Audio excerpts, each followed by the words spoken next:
So with Season of Discovery being out for pretty much full month now and a little bit more, my Hunter, which is my main for Phase 1, is pretty much completely geared, and my Priest, which I plan on rolling for Phase 2, is pretty geared but not completely done yet.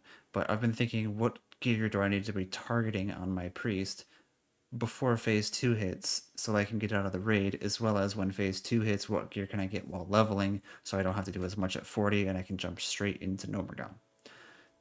And with Gnomeregon coming out in probably about a month with Phase 2, looking at end of January, early February-ish area, we're going to start looking at what is going to be Pre-bis for Gnomeregon for Phase 2, and what we need to target from the raid and while leveling. So, first things first, with our helm, we're pretty much just going to stick with the helm from the raid. Now, you may see some other options, but these other options are really pretty much not going to happen. If you know how I do these, if it's a blue world drop or higher, or a really rare drop from a dungeon, we're not even going to consider it because the likelihood of you getting it is so extremely low unless you're a gold goblin. So we're just going to go for the items that most people are going to be able to obtain. So Arbis is going to be the helm from the raid. This gives us a lot of int and a lot of healing, and it's just good in general. The other options are obviously a little bit better. Specifically, the Papal Fez is insane, but as we said, it's a less than 1% chance from Oldemon, and you're probably not going to get it. For our neck piece, we're going to be using the neck from the raid because it gives us damage as well as some spirit and some int. This is also a decent option as well as this. However, this one gives us more healing, which is why we are going to be going for it. For our shoulders, we basically have just a better version of the crafted shoulders that we were given this phase, and it pretty much just beats out everything else because it gives us that extra healing as well as some intellect, and it's really nice, and it's just from Scarlet Monastery, and a lot of people are going to be farming this while leveling up anyways, so it shouldn't be too hard to get. For our back piece, you're just going to get the back piece from Warsong Goldshred, which should not be hard to get. If you've been doing Ashenville, you should be honored, and if you aren't honored by now, it's very easy to get honored. You get pretty much 1,000 rep per Ashenville, and you only need about 18 Ashenvilles in order to hit honored, if less than that, and you have your Bis Cape. Obviously, this is the level 38 version. The one that we are using now is right here, so it's about double the current one that we have now. Obviously, we cannot get the Zolgrub one, but either way, I'm pretty sure this is still better. Our chest piece is going to be the Dreamweave Vest from Tailoring. And obviously, a world drop option is going to be Rogue of the Magi. It's actually really good, but again, probably not going to get it. And I would honestly say that this is honestly probably better because it gives us more spirit, it gives us more int in exchange for a little bit of healing, which, in my opinion, for healers, we're going to want as much mana and spirit as possible, as well as that extra healing. And I think this is the better option of the two. Plus, it's available from Tailoring instead of a world drop. For our wrists, if you are exalted with Warsong, these are extremely good wrists. If you are not exalted with Warsong, our best is going to be these quest bracers from Stranglethorn Vale. And you might notice they don't give us 16 extra healing and damage, so it is quite the drop off in power. However, most people are not going to be getting exalted with Warsong Goldtrip, but if you do, definitely pick up these wrists when you hit level 40. But for everybody else, we're just going to be getting this quest in Stranglethorn Vale for this Bloodband Bracers.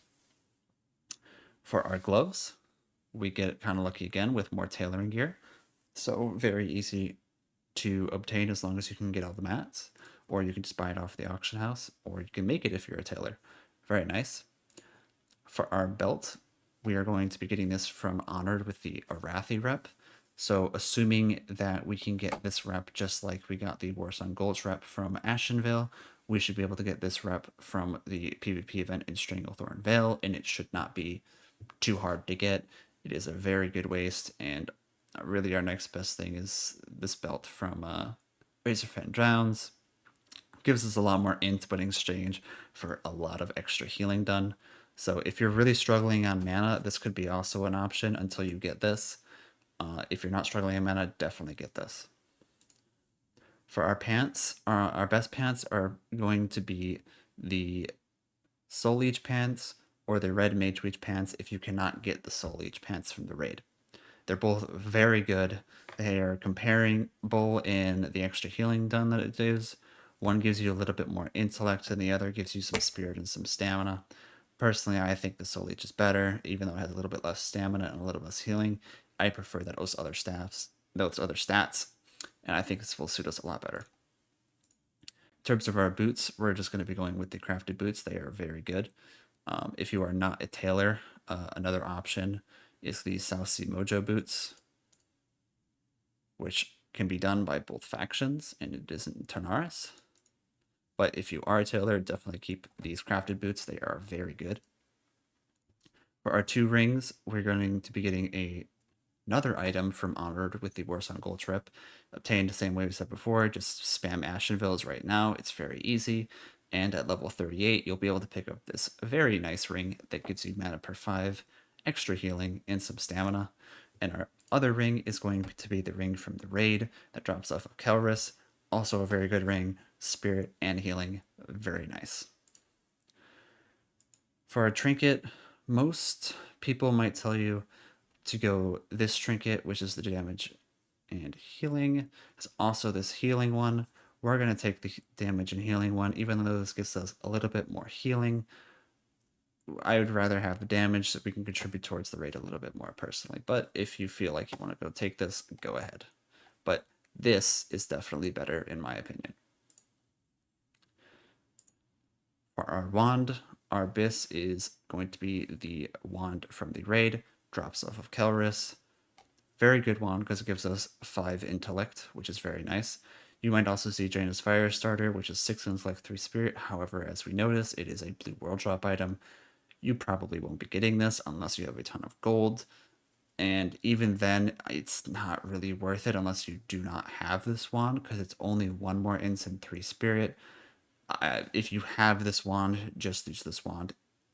It's pretty much on par with this, and it won't cost you a ton of money.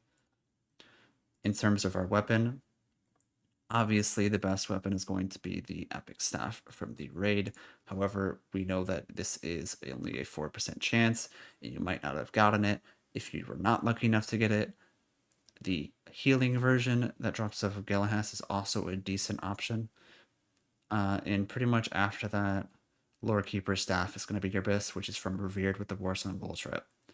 I would keep trying to aim for this staff for the most part. It's even better than Staff of Jordan, and it will take us pretty much into the Gnomeregon raid. I assume there's going to be a better one in the Gnomeregon raid, but for now, it's such an amazing staff in terms of the stats that it's giving you. Even better than this.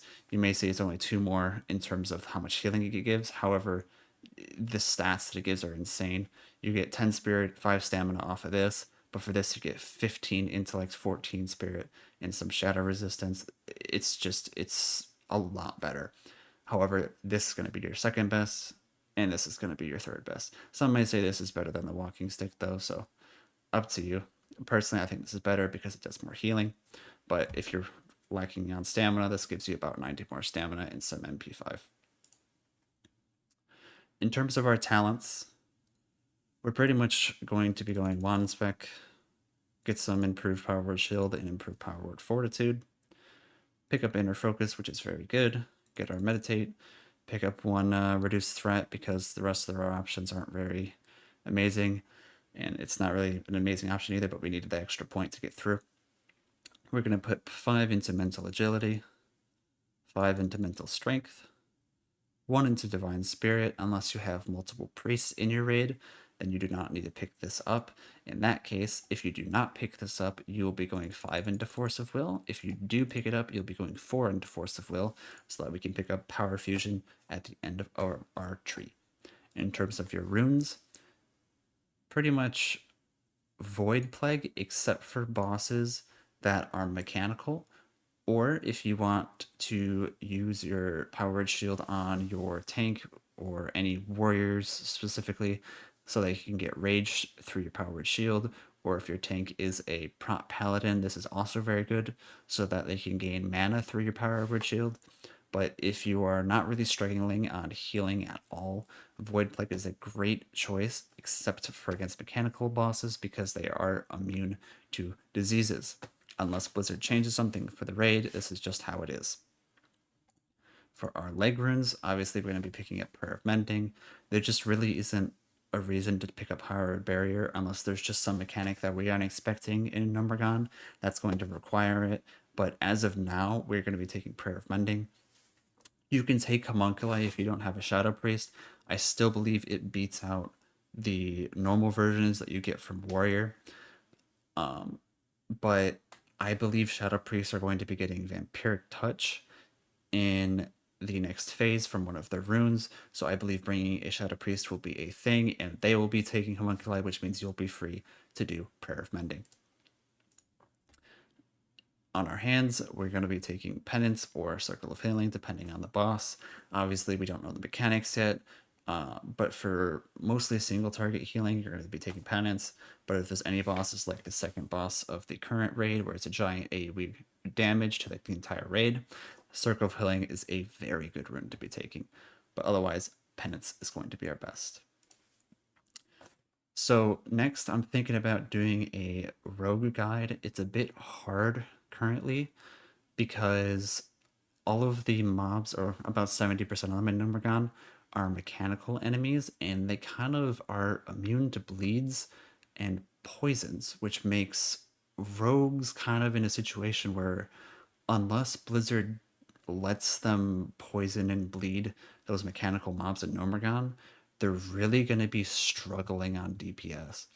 And so currently, I'm trying to figure out if I want to release the guide on if they do change that so that you can stick with the Deadly Brew build, or maybe a build where you don't take Deadly Brew and it's pretty much just pure combat because you can't do much with your poisons. Maybe I'll make both. But for now, this is the Dispriest Pre-bis guide for Gnomeregon. If you have any comments you'd like to leave, go ahead and do so. Uh, you might disagree with some of this. Go ahead, leave it in the comments below. Maybe I'm wrong. But as far as I know, I have looked through this for quite a while. I've done my research, and this is what I have come out with. So, thank you for watching, and have a good one.